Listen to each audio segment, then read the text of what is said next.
On September 1st, 2025, a significant event unfolded in the Chinese city of Tianjin. Indian Prime Minister Narendra Modi met with Chinese President Xi Jinping. This was not just another diplomatic meeting, it was Modi's first visit to China in 7 long years. The world watched closely. The relationship between these two Asian giants had been frozen, almost shattered, by a deadly border clash in 2020. This meeting, held on the sidelines of the Shanghai Cooperation Organization Summit, signaled a potential thaw. It was a carefully choreographed step away from the brink, a public acknowledgement that dialogue, however difficult, was necessary. The handshake was more than a greeting.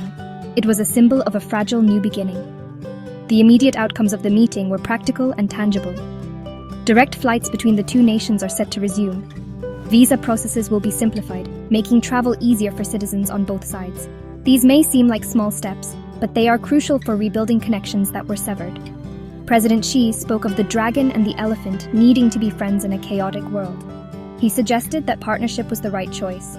Prime Minister Modi, in return, emphasized the need to build the relationship on a foundation of mutual trust and respect. These words were chosen with immense care, aiming to turn a page on years of hostility and suspicion. This diplomatic breakthrough did not happen overnight. It was the result of a slow, deliberate process of de-escalation. Tensions had been high since the 2020 Galwan Valley incident. However, a meeting at the BRICS summit in October 2024 started a new conversation. This led to a military disengagement agreement. More recently, in August 2025, both countries announced 10 points of consensus to further calm the situation along the line of actual control. While tens of thousands of soldiers remain stationed at the border, the commitment to dialogue represents a significant shift from the confrontational stance that had defined the past few years. The context of this meeting is deeply influenced by India's strained relationship with the United States. Relations with Washington have hit a new low. In August 2025, the Trump administration imposed severe 50% tariffs on Indian imports. The reason cited was India's continued purchase of Russian oil, a decision that Washington strongly opposed. An aide to President Trump even controversially labeled the ongoing conflict in Ukraine as Modi's war. India, however, has stood firm, refusing to abandon its long-standing all-weather alliance with Russia. This diplomatic friction with the West has, in many ways, pushed New Delhi to re-evaluate and re-engage with its powerful neighbor, China. Adding another layer of complexity and significance to the Tianjin summit was the arrival of Russian President Vladimir Putin. His presence transformed the event from a bilateral discussion into a potential revival of the Russia-India-China axis.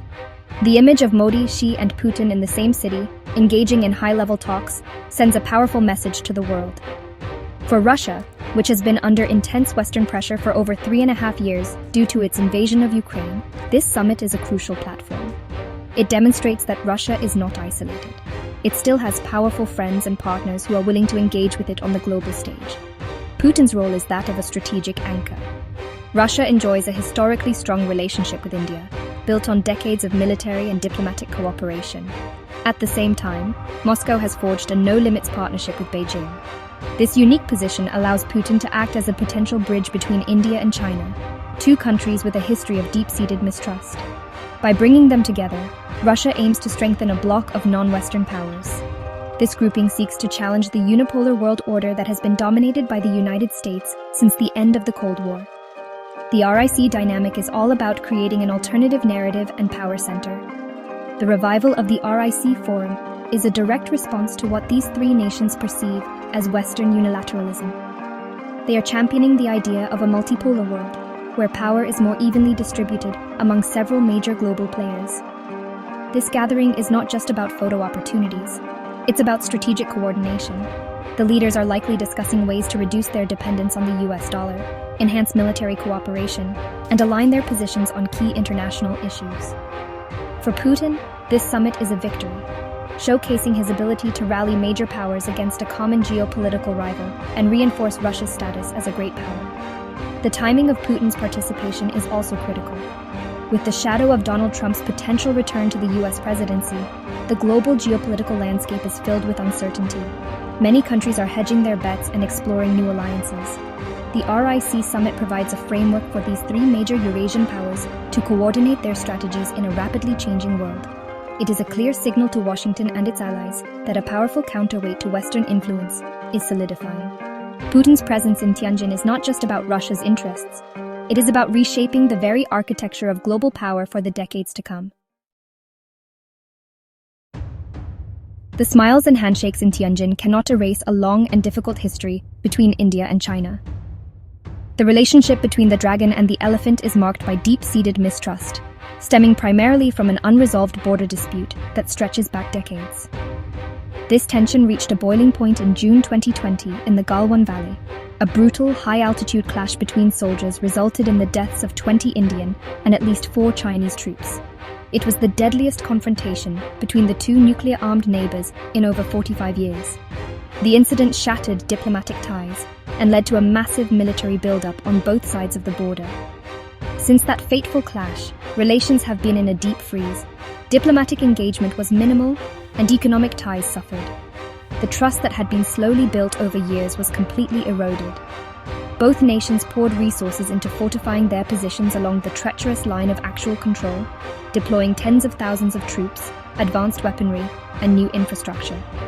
For India, the Galwan incident was a profound shock, a betrayal of existing agreements and protocols designed to maintain peace. It forced a fundamental reassessment of its China policy, shifting from one of engagement to one of deterrence and firm opposition to any territorial changes. Beyond the border dispute, the economic relationship is also a major point of friction. While trade between the two countries is substantial, it is heavily skewed in China's favor. The trade deficit for India has ballooned to a staggering $99 billion. This imbalance is a source of constant concern for policymakers in New Delhi, who worry about India's growing economic dependence on China. India has tried to address this by promoting domestic manufacturing through initiatives like Make in India and by imposing restrictions on some Chinese investments and technologies, further complicating the economic landscape between the two Asian giants. Despite the recent positive rhetoric about de-escalation and the 10 points of consensus, the fundamental issues remain unresolved. The border is not demarcated, and the competing territorial claims are as strong as ever. The massive military deployments have not been fully withdrawn, creating a perpetually tense situation where a miscalculation could quickly lead to another crisis. The meeting in Tianjin is therefore best seen as a step towards managing the conflict, not resolving it. It is an acknowledgement that two powerful neighboring countries cannot afford to remain in a state of permanent hostility, even if true friendship remains a distant prospect. The Tianjin Summit, bringing together the leaders of China, Russia, and India, is more than just a regional gathering. It is a powerful symbol of a shifting global order. For decades, the world operated under a unipolar system dominated by the United States. This summit is the clearest indication yet that this era is giving way to a multipolar world, where several major powers will shape global affairs. The combined economic, military, and demographic weight of China, Russia, and India represents a formidable bloc. Their increasing coordination is a direct challenge to the Western-led international system that has been in place for over 70 years. This shift is not happening in a vacuum. It is being accelerated by a growing dissatisfaction with American foreign policy. The use of economic sanctions, tariffs, and political pressure by the United States has pushed countries like Russia and China closer together. India, which has traditionally pursued a policy of non-alignment, is also feeling the pressure. The recent tariffs imposed by the Trump administration and criticism over its ties with Russia have created a rift with Washington. This has made New Delhi more open to strengthening its partnerships within forums like the SCO and RIC, seeing them as a way to balance Western influence and protect its own strategic interests. At the heart of this emerging order is India's delicate balancing act. The nation is navigating a complex geopolitical environment with remarkable dexterity. While Prime Minister Modi is engaging with Xi and Putin in Tianjin, India is also preparing to host a summit of the Quad later this year. The Quad, which includes the United States, Australia, and Japan, is widely seen as a democratic alliance aimed at countering China's growing power in the Indo-Pacific. This dual engagement demonstrates India's commitment to its long-standing policy of strategic autonomy. India refuses to be drawn into any single camp, choosing instead to build relationships with all major powers. The implications of this multipolar moment are profound. The world is likely to become more competitive and less predictable.